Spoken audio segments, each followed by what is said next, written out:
ายดีแอนนี่ทุกคนมื้อนี้ไปนาเด้อเดี๋ยวสิให้เบิ่งถนนหนทางเฮือนข่อยนี่ เอ้ยอันนี้นาบ่เป็นนาข่อยนาผู้ใดก็บ่ฮู้นี่มอเตอร์ไซค์ไปน้องสองคนสิไปเบิ่งเด้อนี่นานี่เด้อคันฮอดนาข่อยแล้วก็สิให้เบิ่งเด้อมื้อนี้สิไปหาเห็ดโอ้สิได้เห็ดบ่ สบายดี โอ้สิได้เห็ดแต่ว่าสิได้หยัง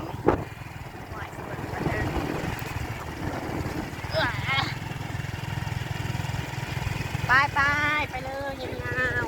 ๆคลิปนี้สิเอาลง YouTube เด้อคันว่าคันตัดเก่ง คันตัดบ่เก่งก็ลง TikTok คือเก่าเพราะว่าข้านตัดเดมันยาวบ่ได้ยินเสียงเหรอบ่ได้เอาไม้ตัดเสียงมา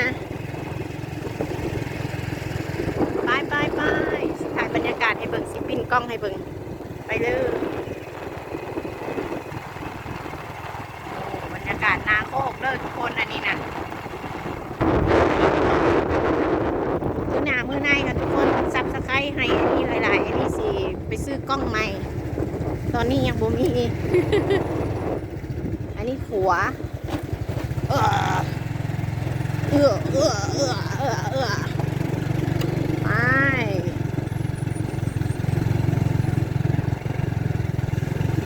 เบิ่งทางจังหน่อยเจอกันใหม่เด้อทุกคนแอนนี่ฮอดนาแหละแอนนี่สิปิ้นให้เบิ่งใหม่